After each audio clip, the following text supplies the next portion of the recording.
आपने अपना address change कर लिया, अपना मोबाइल नंबर चेंज कर लिया, मेल आईडी चेंज कर लिया, या अन्य किसी तरीके से आप बैंक एनबीएफसी कंपनी को नहीं मिल रहे, तो क्या ये फोर्जरी में आता है?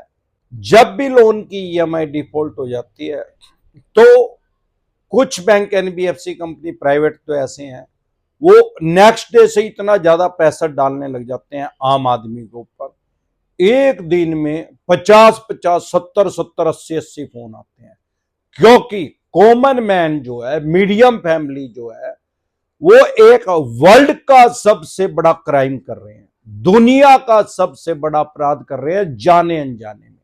वो क्या है? वर्ल्ड का सबसे बड़ा क्राइम क्या है? एक लोन को चुकाने के लिए दूसरा लोन लेना, और दूसरे लोन को चुकाने के लिए तीसरा, तीसरे को चुकाने के लिए चौथा। ये वर्ल्ड का सबसे बड़ा क्राइम है। ये मैंने कहीं लिखा हुआ नहीं पढ़ा है, ये मैं अपने एक्सपीरियंस से बता रहा हूं, क्योंकि हजारों आदमियों को मैं एडवाइस दे चुका हूं। जो भी कॉमन मैन है, जो भी मीडियम फैमिली के आदमी है, वो इसी कारण से लोन के ट्रैप में फंसते हैं, लोन के जाल में इसीलिए फंसते हैं। उन्होंने किसी जेन्युइन कारण से 1, 2 या 3 लोन लिए मैक्सिमम किसी जरूरी काम के लिए। भगवान ना करे जब भी उनकी ईएमआई डिफॉल्ट होती है तो अपने सिबिल को बचाने के लिए एक लोन और लेते हैं, फिर एक लोन को फिर 3 की बजाय 4 हो गए, 4 नहीं चुकाए जा रहे तो एक और लेते हैं। फिर एक ऐसा टाइम आता है कि वो लोन ही मिलने बंद हो जाते हैं, फिर एक क्रेडिट कार्ड लेते हैं। ज्यादातर एक आधा क्रेडिट कार्ड कॉमन मैन के पास पहले ही होता है, फिर एक क्रेडिट कार्ड और लेते हैं, एक और लेते हैं, उसके कैश करवा के उसको देते हैं, उसके कैश करवा के उसको देते हैं, कहते हैं टोपी पर आ रहे हैं, बाद में वो टोपी उसको ही पहरी जाती है। 8-10 क्रेडिट कार्ड हो जाते हैं और 5-7 लोन हो जाते हैं। इसीलिए कहता हूं कि भाई जब भी लोन की ईएमआई डिफॉल्ट हो रही है, तुरंत प्रभाव से स्टॉप लॉस बंद कर दो उसको। अरे अभी तो 3 लोन है, 3 खत्म है, फिर 16 हो जाएंगे, फिर 16 मांगेंगे, अभी तो 3 ही मांग रहे हैं। आई समझ में? जब भी लोन की ईएमआई डिफॉल्ट हो रही है तो वर्ल्ड का सबसे बड़ा क्राइम ना करें, क्योंकि जो क्रेडिट कार्ड लेना अपनी कब्र खुद खोदना, और बहुत से आदमियों ने 8-8, 10-10 कब्रें खोद रखी है, इनको तो सिर्फ उसमें धक्का देना है। अरे कौन ऐसा बेवकूफ है, कौन इतना पागल है दुनिया के अंदर जो आपको अपना पैसा 50 दिन के लिए उधारा देना चाहता है, बिना ब्याज पे, बिना इंटरेस्ट पे, और आपको पैसा 50 दिन के लिए बिना ब्याज पे देने के लिए, बिना इंटरेस्ट पे देने के लिए डीएसए को 10% तक कमीशन देता है। आपका 10 लाख रुपए की क्रेडिट कार्ड की लिमिट है, 1 लाख रुपया उसको दे रहा है, कस्टमर केयर बना रहा है, करोड़ों रुपए वहां खर्च रहा है, तरह तरह के आपको प्रलोभन दे रहा है, एयरपोर्ट पे जा रहे हो खाना फ्री है, 2 रुपए मिलेगा। अरे बाबा जी का घंटा मिलेगा, सारे दुनिया के अंदर कोई भी चीज फ्री नहीं मिलती, जान के जिन्हें 3000 साल पहले कह दिया। अगर कोई चीज आपको फ्री मिल रही है, वो ट्रैप में, जाल में फंसाने की आपको कोशिश कर रहा है। इसीलिए कहता हूं, जब वो 50 दिन के बाद पैसे नहीं दिए जाते किसी भी कारण से, फिर एक बिल बन के आता है, या तो 10 लाख रुपए दे दो या 50,000 रुपए दे दो। अरे ये भी लोन है, जो क्रेडिट कार्ड को आम आदमी लोन नहीं समझता, जितनी आपकी लिमिट है उतना आपका प्री अप्रूव्ड लोन है। अब या तो 10 लाख रुपए दे दो या 50,000 रुपए दे दो। जो कॉमन मैन है वो 50,000 रुपए ही भरता है, कहीं से क्या क्यों भरता है? 10 लाख तो उसके पास है नहीं, 50,000 रुपए भर देगा। क्यों भर देगा भाई? कभी सिविल ना खराब हो जाए। हमारे पास ऐसे ऐसे आदमी आते हैं, 10 लाख रुपए लिमिट यूज करी थी, 4 साल हो गए हैं पैसे देते हुए, 40 लाख रुपए से भी ज्यादा दे चुके हैं, और आज की डेट में भी 10 लाख रुपए देने, हरिद्वार जाने तक वो 10 लाख रुपए ही रहेंगे। क्यों? जो मिनिमम है वो इनका इंटरेस्ट है, ब्याज है। पढ़े लिखे आदमी बेवकूफ बनाया जा रहा है। भाई अगर वो इंटरेस्ट है, ब्याज है, अगर वो नहीं है, 10 लाख रुपए बिल भेजा, 50,000 रुपए भर दो, उसने 50,000 रुपए भर दिए, तो अगले महीने 9.5 लाख भेजो भाई, मिनिमम तो आपने ले ही लिया। फिर 10 लाख रुपए दे दो या 50,000 रुपए दे दो।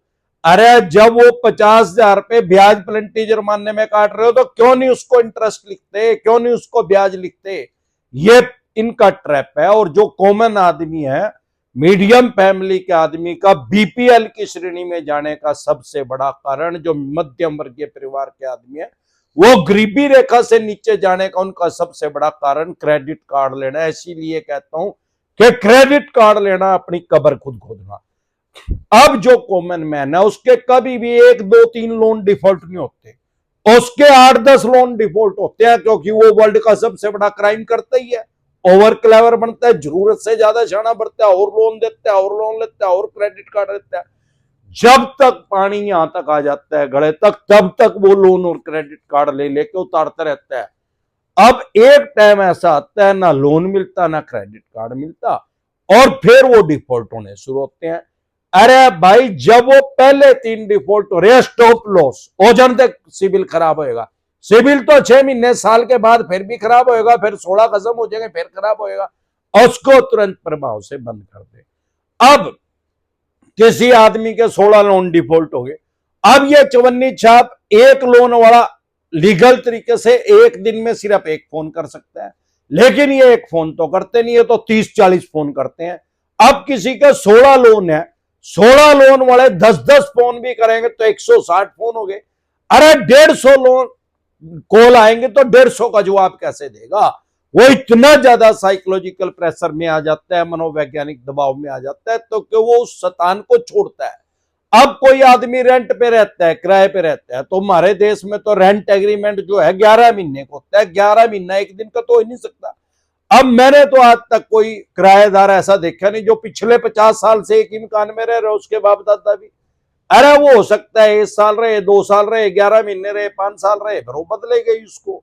कई कारण होते हैं। कई बार जो लैंडलॉर्ड है, जो प्रॉपर्टी का मालिक है, प्रॉपर्टी सेल कर देता है, उसको खाली करवा लेता है, या वो रेंट ज्यादा बढ़ाता है, वो उतना अफोर्ड नहीं कर पाता, या जो किराए पे रह रहा है, जो रेंट पे रह रहा है, उसको कहीं दूसरी जगह रेंट कम पे मिल जाता है तो वो खुद से ही उसको छोड़ देता है।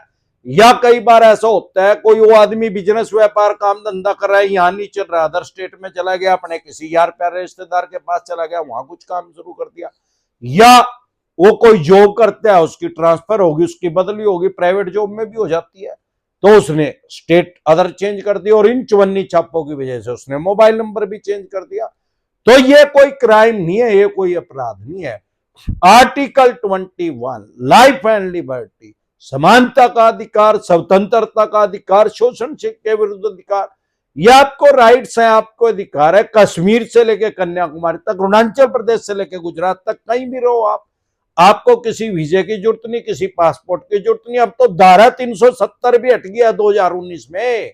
मोदी साहब ने धारा 370 बिठा दिया। जम्मू कश्मीर में भी प्रॉपर्टी खरीद सकते हो, बेच सकते हो, रेंट पे रह सकते हो, रेंट पे दे सकते हो। सारे देश के किसी भी कोने में हम रह सकते हैं। आपकी मर्जी है, आप कोई मोबाइल नंबर रखो या नया नंबर यूज करो। अगर नया नंबर यूज करना अलाउड ही नहीं है, तो फिर दूसरा सिम इशू कैसे हो रहा है? सरकार थोड़ी इनलीगल काम कर रही है, गैर कानूनी कर रही है। तो डरे घबराए नहीं। अगर आपने ऐसा कर लिया तो ज्यादा से ज्यादा क्या करेंगे भाई? आपके एड्रेस पे आएंगे, आप वहां मिलोगे नहीं। चेक बाउंस, सीसीएस बाउंस का केस हो गया तो एड्रेस पे उसी पे समन आएगा। एनबीडब्ल्यू हो गया, नॉन अवेलेबल वारंट इशू होगा, तो उसी पे आएगा।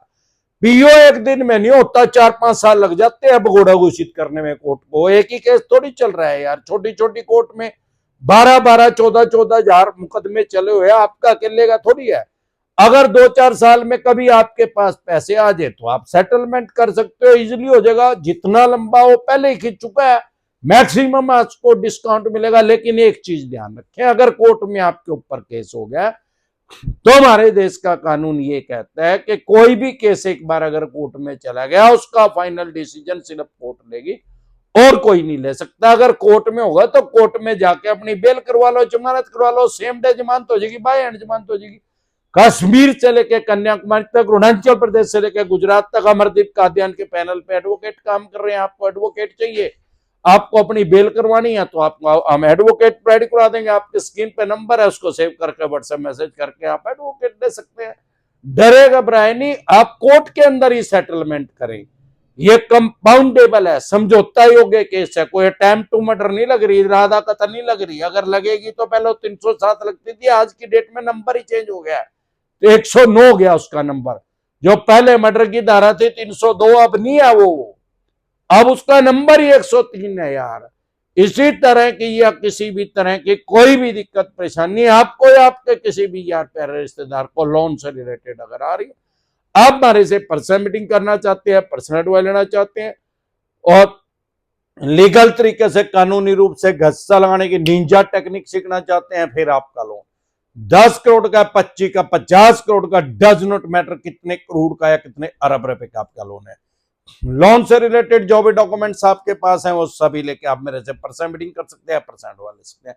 पर्सनल मीटिंग करना चाहते हैं 4 स्टेटों में हमारे ऑफिस है। अगर आप दिल्ली से देख रहे हैं सीपी में कनॉट पैलेस में हमारा हेड ऑफिस है, पंजाब से देख रहे हैं लुधियाना में, मुंबई से देख रहे हैं गोरेगांव, गुजरात से देख रहे हैं अहमदाबाद, दिल्ली दरवाजा पे। इसके अलावा अलग अलग स्टेट में मैं टाइमली आता रहता हूं। आपकी स्टेट में मैं कब आ रहा हूं, आप अपनी स्टेट में मेरे से पर्सनल मीटिंग करना चाहते हैं, पर्सनल एडवाइस लेना चाहते हैं या टेलीफोनिक एडवाइस लेना चाहते हैं, लीगल तरीके से कानूनी रूप से गस्सा लगाने की निंजा टेक्निक सीखना चाहते हैं, तो आपकी स्क्रीन पे नंबर है, उसको सेव करके आप अपॉइंटमेंट ले सकते हैं। मेरी टीम आपके पास फोन मिला देगी, लीगल तरीके से गस्सा लगाने की निंजा टेक्निक सिखा दी जाएगी, कोई नोटिस होगा उसका जवाब दे दिया जाएगा।